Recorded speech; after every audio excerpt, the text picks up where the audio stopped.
Lundi 27 mai, bonsoir et bienvenue dans le 7-8 pour une nouvelle semaine d'informations locales sur TV78. Voici les titres. Prévenir les cancers de la peau grâce à l'intelligence artificielle. L'IA Mélanome est un outil de levée de doute mis au point par une entreprise française et qui fonctionne grâce à la captation d'images. L'instrument a été présenté ce matin à l'université Versailles 50 ans en Yvelines à Guyancourt. Il sera également en tournée en juin à bord du bus santé des Yvelines. Le village Prox-Aventure a fait de nouveau étape à Plaisir samedi. Sur place, les habitants ont pu rencontrer des policiers nationaux et municipaux ou encore des sapeurs-pompiers. Le tout dans la convivialité, une journée pour encourager le dialogue avec celles et ceux qui veillent sur nous au quotidien dans un contexte où la défiance envers les forces de l'ordre augmente. Une course insolite et festive. Pour la première fois, les étangs de Hollande aux Brévières accueillaient la Bargeau. Le principe, un relais où les participants doivent nager avec des fûts de bière vides. 80 personnes ont relevé le défi ce dimanche en plein cœur de la forêt de Rambouillet. Et puis le Plaisir Rugby Club n'a jamais été aussi proche d'une montée en Fédéral 1. Pour ce faire, les joueurs doivent franchir les huitièmes de finale de Fédéral 2. Hier, ils se sont inclinés 32-24 dans le match aller à Castillon-la-Bataille. Mais tout n'est pas perdu pour autant avec la rencontre retour qui se tient dimanche à Plaisir. On en parle avec le coach Sébastien Roncalli et le troisième ligne Nils Carreno. Et ce sera tout à l'heure dans les invités du 7-8, mais tout de suite avec mon plateau Mickaël Elmidoro, bonsoir. Bonsoir. Et on va faire le point avec vous sur les informations du jour dans les Yvelines.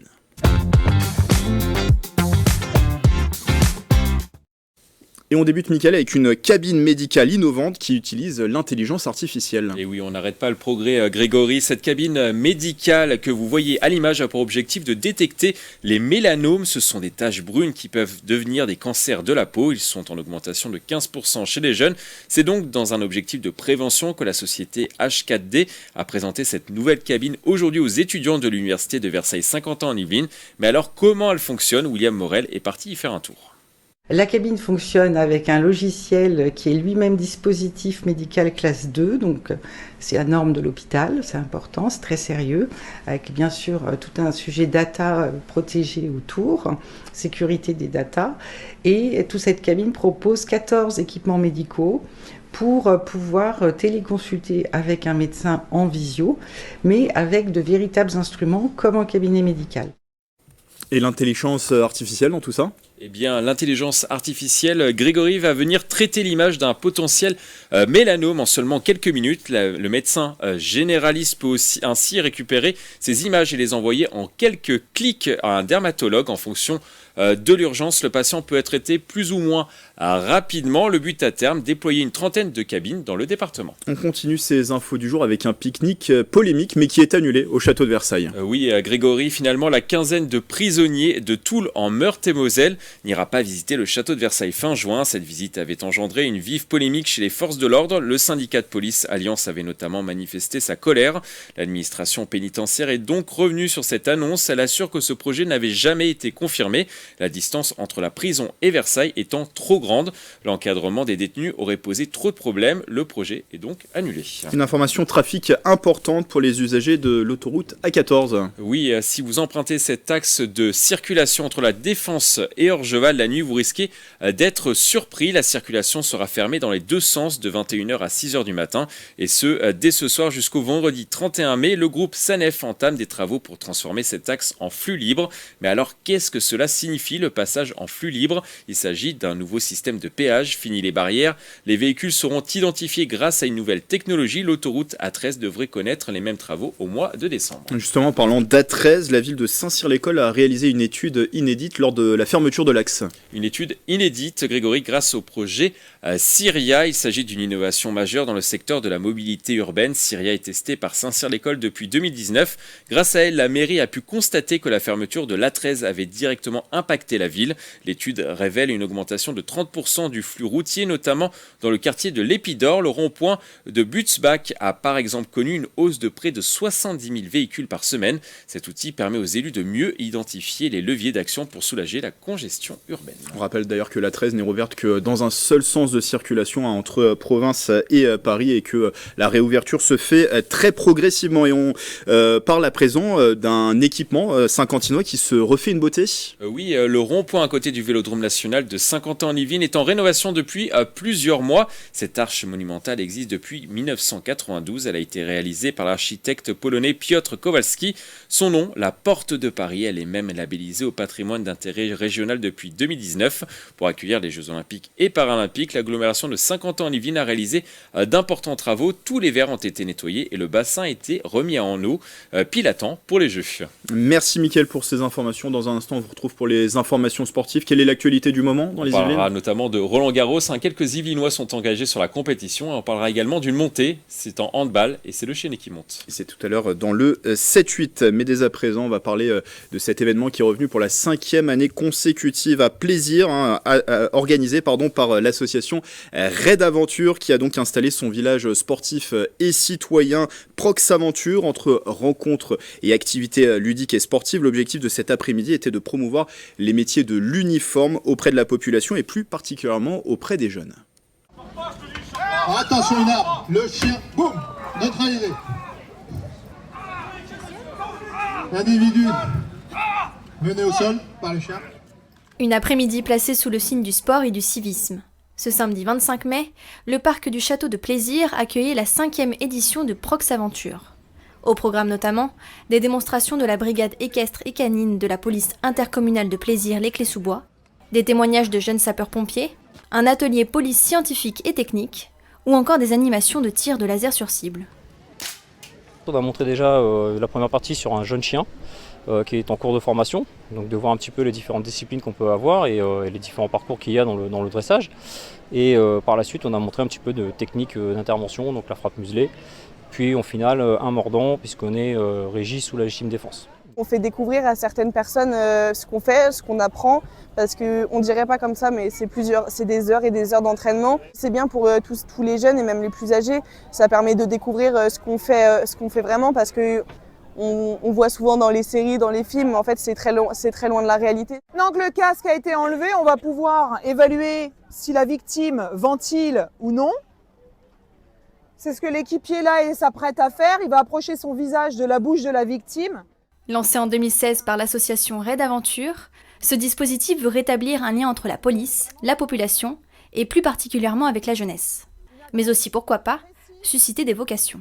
Et c'est un moment de partage, de rigolade avec les forces de l'ordre. C'est une très bonne initiative pour les plus jeunes, surtout pour ceux qui veulent devenir policiers ou pompiers. Depuis la création du dispositif en 2016, 245 000 jeunes ont déjà bénéficié des journées Prox. Reportage de Clara de Frutos et de Gabriel Gontier. Un bootcamp 100% en ligne, c'est Pop School qui le propose sur sa plateforme Ma Prépa numérique du 29 mai au 5 juin.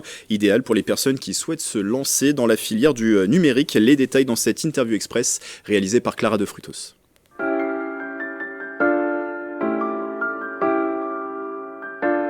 Ma Prépa numérique, c'est une plateforme e-learning sur laquelle en fait il y a plus de 30 heures de contenu gratuit pour découvrir les métiers du numérique. Cette plateforme e-learning, elle est propulsée par l'école Pop School. On a lancé ce projet il y a 2 ans parce qu'on est parti d'un constat des personnes qui postulaient dans nos formations, qui se positionnaient parfois sur des formations qui n'étaient pas trop en lien en fait avec le contenu.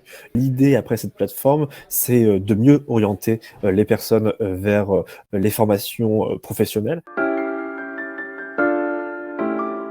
On a une vingtaine d'ateliers pour découvrir les métiers du numérique. Le midi, on donne rendez-vous à ceux qui souhaitent nous rejoindre sur Twitch parce qu'on va discuter avec des professionnels de la tech. La fin de journée, il est plus consacré à des temps d'orientation où une bonne partie des partenaires de l'insertion et de l'emploi qui vont venir présenter en fait les différents dispositifs qui permettent d'accéder à des formations professionnelles.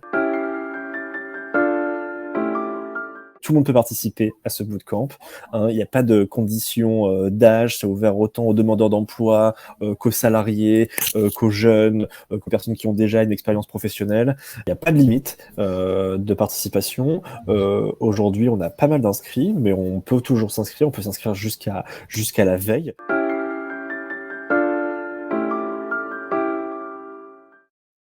On ouvre une page sport dans le 7-8.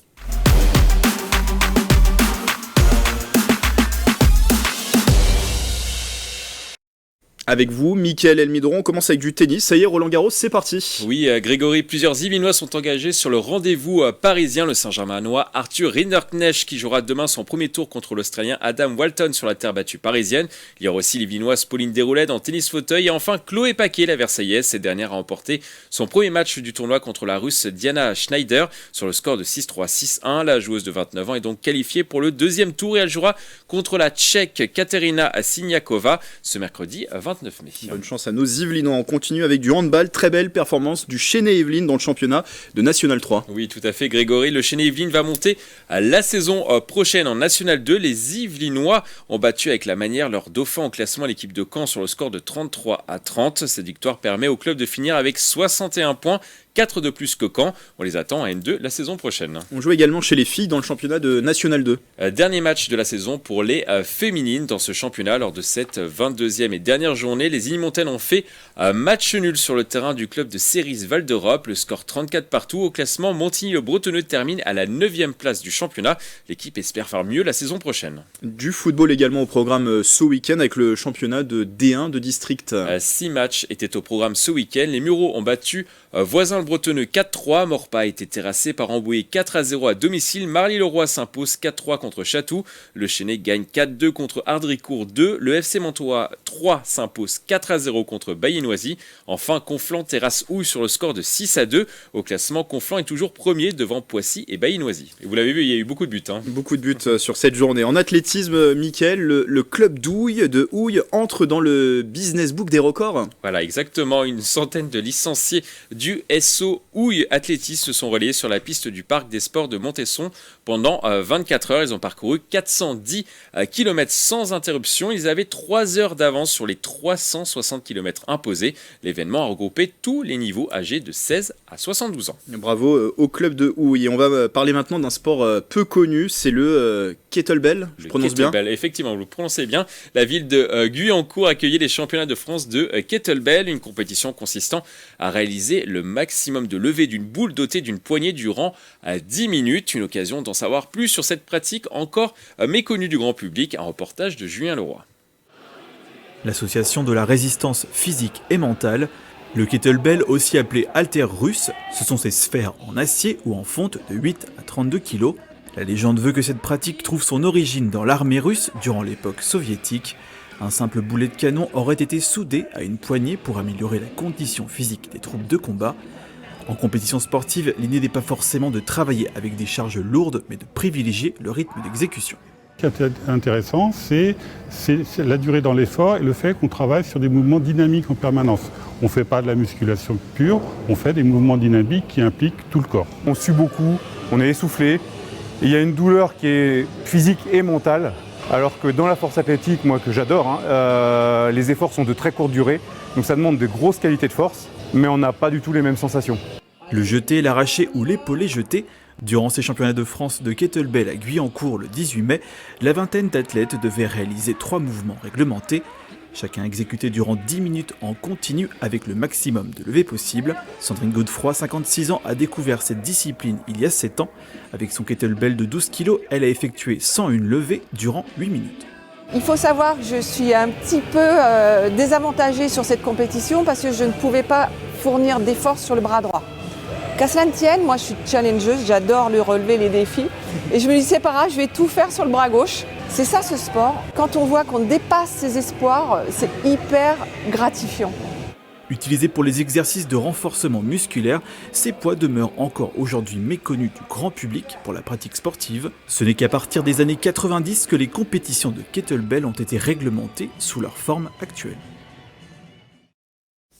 Juste avant de parler d'un sport insolite, juste préciser Guinness Book des records. Tout à l'heure, j'ai dit Business Book, c'était mal marqué. C'est encore une affaire du correcteur d'orthographe, voilà, qui nous a joué des tours sur ce 7-8. Bravo à eux, en tout cas. Bravo à eux. Une course insolite, Mickaël, à présent, qui est organisée ce dimanche. Son nom, la Barjo. Le concept est simple. Des équipes de nageurs devaient faire des boucles dans l'eau avec des fûts de bière pendant 2 heures. Une grande première qui a réuni plus de 80 sportifs. Des images de Patrick Jacques de Dixmude et Thomas Fletcher.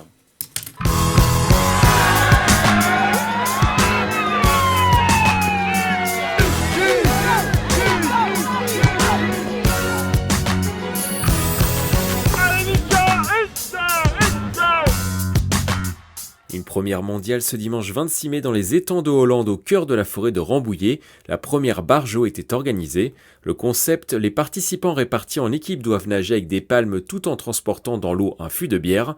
Le rendez-vous est sous la forme d'un relais où on doit passer son fût à son coéquipier après 350 mètres dans l'eau. Cette compétition insolite a été imaginée il y a 4 ans par Philippe Desmé. L'idée, c'est de toucher le grand public, c'est-à-dire faire quelque chose de festif, mais mettre des palmes et aller dans les étangs, c'est pas évident. Et grâce au fût, il n'y a pas besoin de bien savoir nager, puisqu'on a la tête en dehors de l'eau, on ne se serre pas des bras, et du coup, le grand public peut venir s'essayer. Au total, 20 équipes de 4 personnes venues de la région francilienne, mais aussi de Normandie et de Bretagne se sont affrontées dans cette eau à 21 degrés. La compétition a duré un peu plus de 2 heures. C'est génial, ça à refaire tous les ans. Faut s'entraîner un petit peu, mais bon, faut faire ça au bon enfant, quoi. On n'est pas là pour gagner, on est là pour s'amuser, hein. C'est tout. Hein. Voilà. Bah, pour ma part, maintenant, les autres, je sais pas, mais... Assez original avec les fûts de bière, parce qu'on n'a pas l'habitude de nager avec. Donc au début, c'est un peu, faut trouver sa position, comment se placer, etc. Et après, c'est tranquille. Vu le succès rencontré cette année, de nouvelles éditions sont déjà envisagées. Les organisateurs pensent également développer le projet pour les enfants, avec des troncs d'arbres pour remplacer les fûts de bière. Pour les adultes, une course de nuit sur le plan d'eau pourrait voir le jour. Merci Mickaël pour ces informations. On va continuer de parler sport dans les invités du 7-8, mais juste avant, regardons les prévisions météo de demain.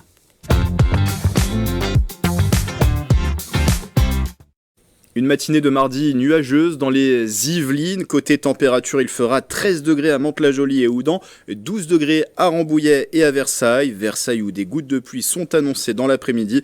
Prévoyez en moyenne 16 à 17 degrés sur le territoire des Yvelines. Et demain, mardi 28 mai, nous fêterons les Germains. Tout de suite, les invités du 7-8.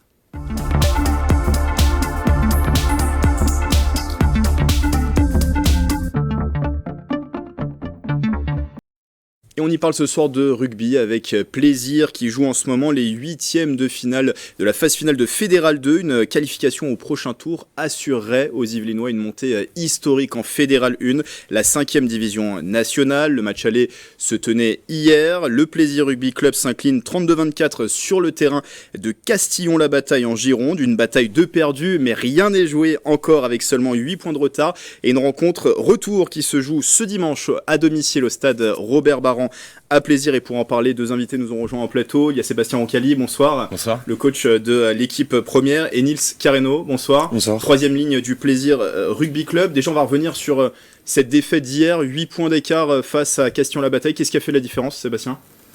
Ce qui a fait la différence déjà, c'est qu'eux ont réussi à concrétiser tout leur temps fort et nous non. Donc forcément, ça compte beaucoup à l'arrivée. Et ensuite, je pense que la discipline aussi a fait la différence puisque malheureusement, on prend un carton rouge en deuxième mi-temps. Et donc on joue encore une fois en infériorité numérique, ce qui est un peu trop quotidien actuellement sur nos matchs. Vous êtes d'accord avec l'analyse du coach, Nils ? Oui, ils ont réussi à concrétiser leurs essais. Et je pense qu'on s'est fait pas mal surprendre sur leur vitesse de jeu. Leurs 3 quarts ont mis pas mal de rythme et ça nous a assez surpris.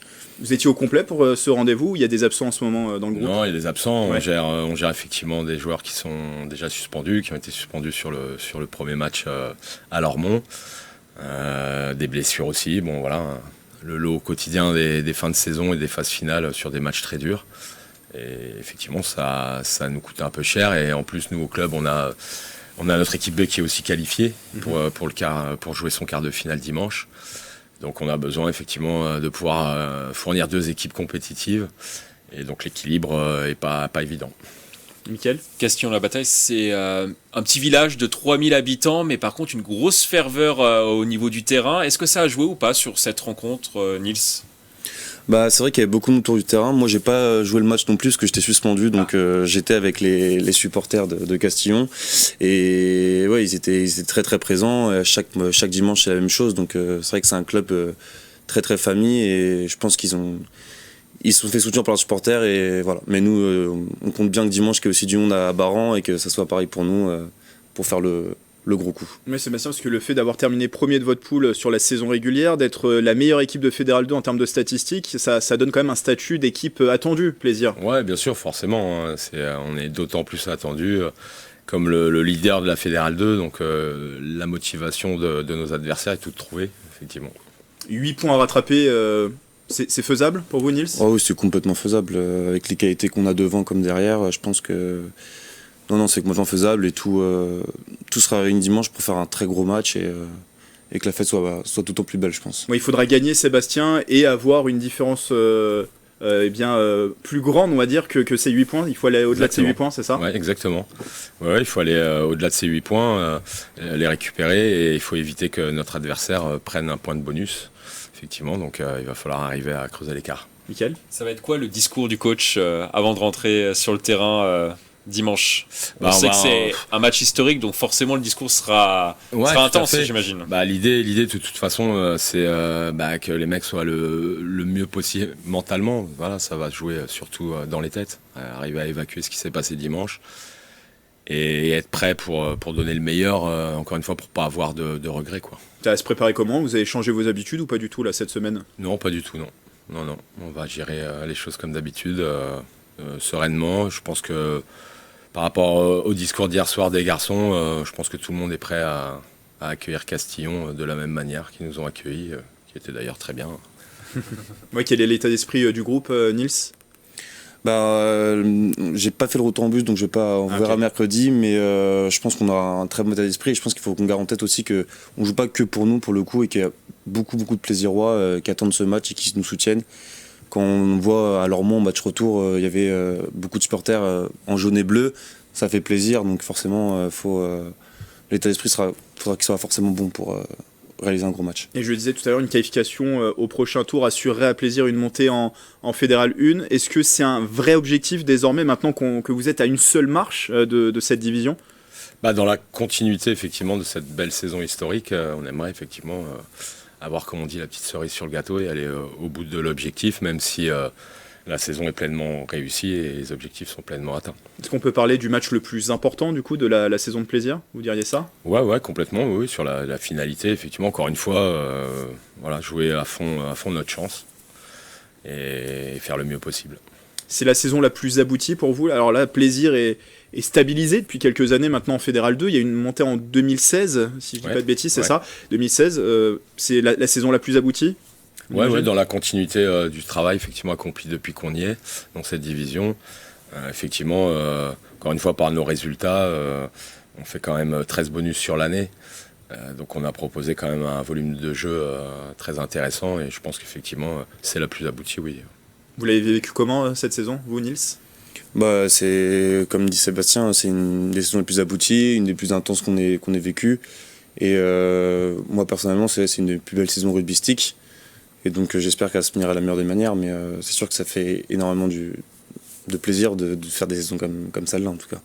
Il y a un match à domicile là qui arrive, le message à passer aux Plaisirois, aux Yvelinois, c'est venez nous encourager. Exactement, ils sont assez fidèles, de toute façon ça fait 2 ans là qu'on a quand même une très belle ambiance au stade, donc on sait que ça va être le feu dimanche. Il faut faire le plein, Nils, dimanche, obligatoire. Ouais, clairement il faut faire le plein et...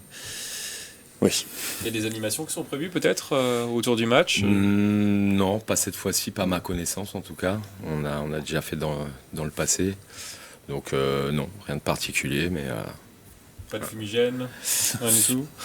Certainement, je vais pas le dire, on n'a pas le droit en fait, normalement. Mais il est possible qu'il y ait un peu de fumée, ouais. On espère une grosse ambiance et vous avez vu les informations s'afficher. Donc Plaisir, Castillon, la bataille, 8e de finale, retour de Fédéral 2. C'est donc ce dimanche 2 juin à 15h au stade Robert Barran. Venez nombreux, le message a été passé. Nous, on sera en tout cas présents à Mickaël pour faire un reportage. On espère avec une qualification historique, une montée historique de Plaisir en Fédéral 2, en Fédéral 1 même. De toute façon, on ne vient que pour la qualification. Voilà, on vient que pour la qualification. Que pour ça, Voilà, bonne chance à vous et merci Sébastien Roncalli et Nils d'être venus en plateau. Nils Carreno, 3e ligne du Plaisir Rugby Club, et Sébastien Roncalli, donc coach de l'équipe première. Voilà, c'est la fin du 7-8. Merci de votre fidélité et on se retrouve dès demain pour une nouvelle édition d'Information locale. Très belle soirée sur TV78.